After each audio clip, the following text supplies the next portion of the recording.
remember seeing you in a film on TV, talking when you, and a reminder when you mentioned specificity. And I remember, I hope it was you, Leslie, I'm pretty sure it was.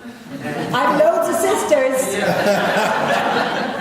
That could be trouble. Turn the tap on, wet the potato, turn the tap off, peel the potato without the tap running.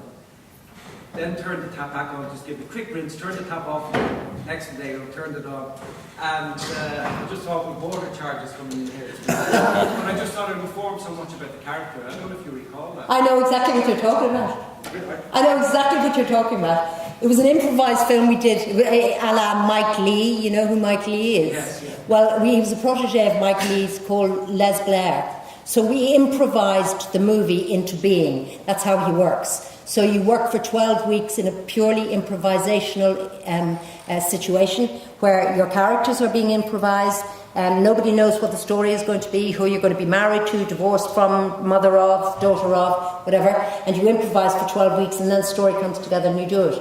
And I remember that particular moment because she was an Irish woman, yes, living in Kentish Town, yes, married to Stephen Ray.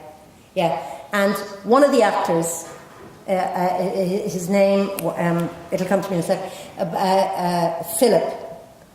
Phil Davis, I think it was. Yeah. He said to me, Sinead, you're peeling the potato in the wrong way. I said, no, I'm not. He said, you are. You're wasting. He said, I'll show you how to do it.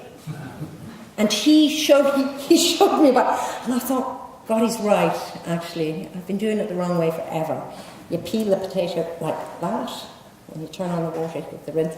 So, yeah, I remember that moment. Because it said so much about the person. It did. She was a bit anal.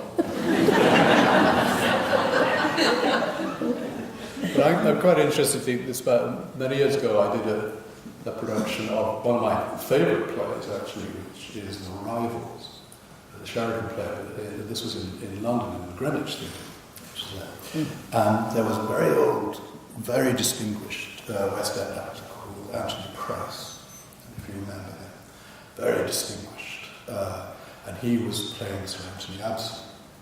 And it was maybe only the second or third production I'd done. So it was a big deal for me. He, of course, had been in Rivals playing Jack Absolute, so he knew everything. He was great.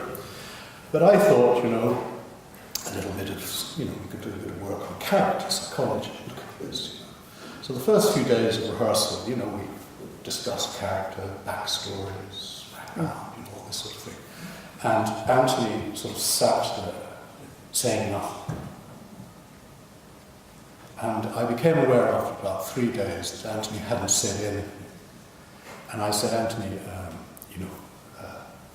you haven't said anything about Sir Anthony or, the relationship with your son. And he said, I have been sitting here for 3 days. And I have to say, if you want to do Ibsen, go and do Ibsen, but leave Sheridan out of it. And I said, well, no, come on. I said, no, come on.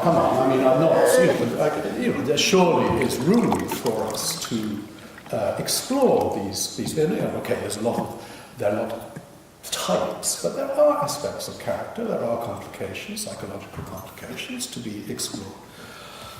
And he sighed. He took up a script and he said, no, laugh. Laugh. Yeah. And he was right. He was right. It is a very extraordinary thing, comedy. There are rhythms. I know. There are rhythms, there are cadences. And exactly what you said, I feel like Shakespeare meant there to be that. I think maybe he did. Because the outrageousness of what she's asking him to do is so outrageous that the audience are shocked into a laugh. Yeah. And I should have just accepted it and said... Yeah, but it's the moment after the laugh which is really interesting. Yeah. It's the moment after the laugh when Benedict realises what she's been asked to do. That she's serious.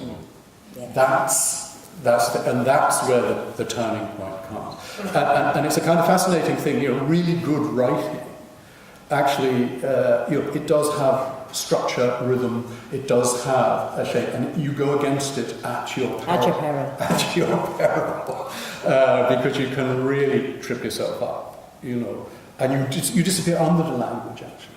Yeah. And a particular kind of language, you just have to go with it. It's music, you have to go with it. But within that framework, within that, there are all kinds of little moments. You then discover lots of little moments which are yours, and where you can actually play the music. You can just actually also open up whole areas of character or whatever it is. But if you try and change the music, Sure. Well,